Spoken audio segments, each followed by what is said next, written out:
Welcome to Milestone Moments, the show where we explore the journeys that lead to success. I'm Sheila Slick, your host and founder of 5 Milestones. In every episode, we will bring you insights from the minds of entrepreneurs, leaders, and experts who will share not just their expertise, but the milestone moments that have reshaped their journeys and led to significant achievements. So if you're looking for motivation, you're in the right place. Subscribe now and discover the milestones that mark the path to success.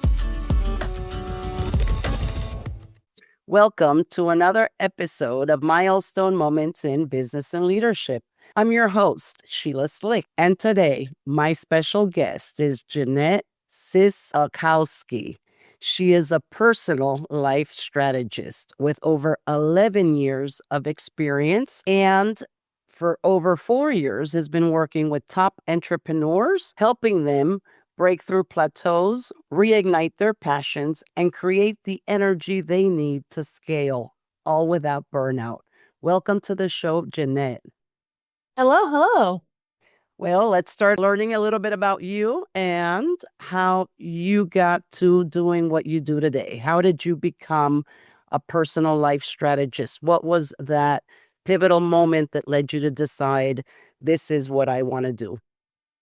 Yeah, so personal life strategist that leans into using feng shui, and it's like combining energy and those personal development tools. And the way I ended up combining both of them, I have a master's in landscape architecture where I found out about feng shui, which is studying the landforms, where our fun fact, feng shui originated with where do you bury your ancestors to receive ancestral luck.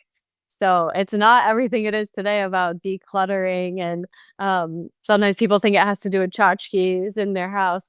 It actually started with, the energy of the environment. So I learned that when I was getting my degree. I became a landscape architect. And while I was doing that, it's a 5-year master's, and then you go into it, you kind of dedicate your life to that and think that's where your life will end up. And the first 2 years, I was just very anxious. I started getting very paranoid at work, anxious at work. Like, I can't sit at a desk the rest of my life and do this.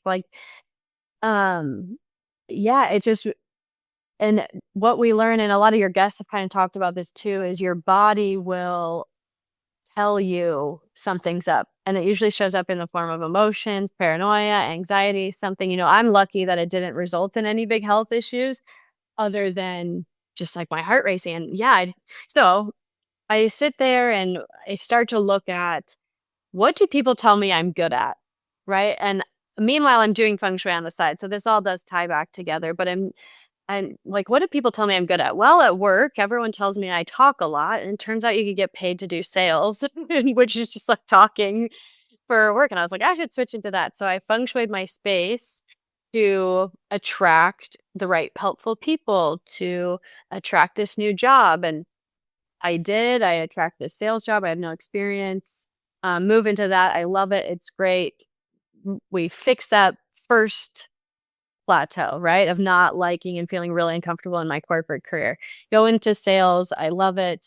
And it's fun. I told the CEO of the company one day that I would be the CEO of that sales firm. I just loved it so much. And in true universal fashion, we try to control things. We think that we know the story. And because of COVID, I was let go, even though I was the youngest salesperson in the company, one of the top 5 salespeople. And again, I ask myself in this transition point, okay, even though I loved this, it wasn't like the first one where I quit. This one I loved. I wanted to stay in sales. I thought, okay, if everything's always happening for me and not to me, how is this? What is this showing me? What is this telling me? And I thought, well, I just learned all these skills, how to hit quotas, exceed quotas. And I've been doing this feng shui thing that I love. They tell you when you're looking for your passion, what's the thing you could talk forever about? So you get lost in books. And I would get lost in things like feng shui. And that's where this 11, I think we're now year 12 of experience. I'd always been doing it for friends, for family. And I thought, okay, well, if I can do sales and I'm like exceeding my quotas, and I can run a business and I should do it. The world's ending anyway, it seems. So why not go give it a shot? And so that's how I ended up where I'm at. So, and I have combined it with personal life strategy because I've always used feng shui as a personal development tool. I noticed the first couple years of running this business, Elemental Clarity, that people just thought it was about decorating. And they kind of think like, oh, if I just rearrange my space and I just decorate better, that and declutter, that I meet the love of my life, I make a lot of money and things go well. But it's actually, again, the way I personally share it is it's more personal, like personal development. How can we create an environment that helps you be the best version of yourself so that you can achieve more? So anyway, that's a Right, so we're gonna go big back up. circle. Yeah, no, I loved it, but you hit it with the nail on the spot when you said um, that feng shui is about redecorating because when you ask someone like me that's not an expert, I seem to tie it in with energy, like the way that your bed is facing, or you're supposed to have certain elements in certain corners of the house. Mhm. And the gist or the basic idea is that the energy flows.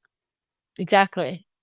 So anything else I'll learn. I don't know what those elements are. I do know that when it comes to designing an office, for example, I rearranged my office trying to follow some of those tips because some bring prosperity. One of the things I had learned, for example, was you want to face the door, not have your back to the door. And Yep. Power position.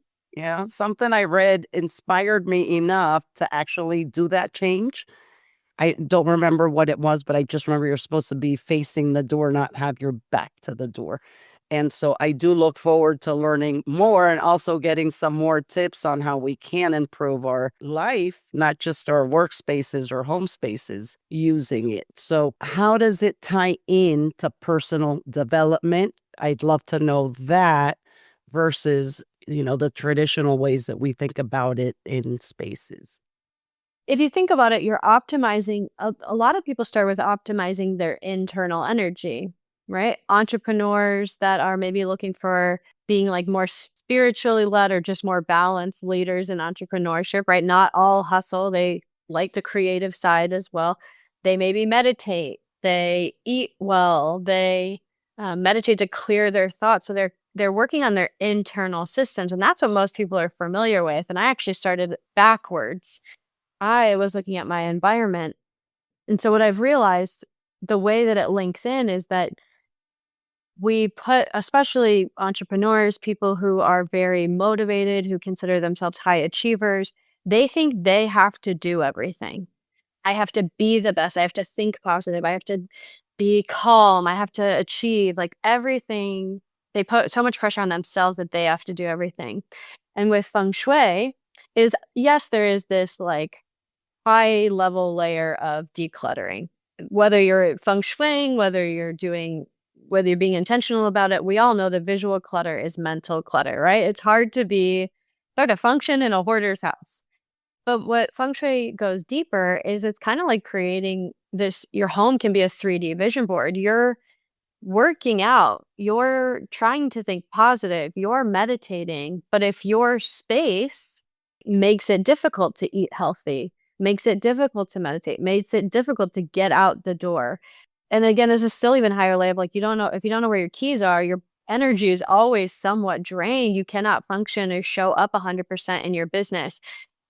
Then there's an even deeper layer of the elements, like you mentioned. We balance fire, earth, metal, water, and wood. So we get even deeper into each direction in your house signifies a different part of your life. So the basics are you have 4 lucky directions based on your birthday. Can you work from your lucky current success direction? Is your like lucky relationships direction just a complete mess? Well, then no wonder your relationships are a mess. So then we get even deeper into that. So the way I combine, to go back to your question of how is it related, is I see it as like everyone is doing so much internally. And even as somebody who considers himself a high achiever, it's like kind of helps you let go. Like if you're really stressed out at work and you're really putting all this pressure on yourself to be perfect and do all these things, if your environment is a space where you can come home feel relaxed, and know that the energy in this space is helping you attract opportunities. It's kind of like doing some of the work for you, right? You can truly relax and take a deep breath in your house because you know that everything is balanced, just like you might be balancing your chakras or your mental state. So that's how I link the two. So in your bio, it says that you have a framework, a 3R framework, and it's reframe, rearrange, reinvigorate, and they connect identities. So tell us a little bit about how you help the people, what that looks like. Yeah, so this dives perfectly into the personal development side. Reframe is, what is your identity with yourself? What is your perspective on life? It's before you even get into the feng shui. If your identity is that good things don't work out for me, or I mean, good things don't happen for me, um, I never like, I always attract people that bring a lot of conflict, or things are always difficult. First you have to look at what is your motivation behind making these adjustments in your life. Are you working from the energy and the perspective of fear, or is your perspective and of yourself and your identity and relationship with yourself positive one, like, this is working, I am getting better every day? So first we have to look at what's your perspective at identity, relationship with yourself. Then we rearrange, and that's making space in your space to receive and applying the proper feng shui elements to create balance in your home, so that you not only now is your identity good things happen for me, I'm always in the right place at the right time. Now your space supports that.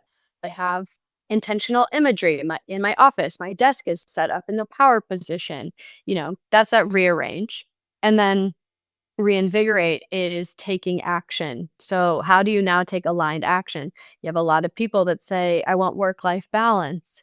But if they ever get a little bored, they subconsciously create a little bit of chaos. Or I want to be healthier, but look at all that's an obvious one, but look at all your habits. None of your habits are aligned with being healthy. So, it's three different fronts that we cover, because feng shuiing alone, it makes massive improvements, and it pairs very well if you're already optimizing everything internally. But those three segments of your life, how you feel about yourself, how your space is set up, and how you're taking action, will really help you see results. Who do you serve? Entrepreneurs, professionals, people who work from home, offices? What does that target market look like?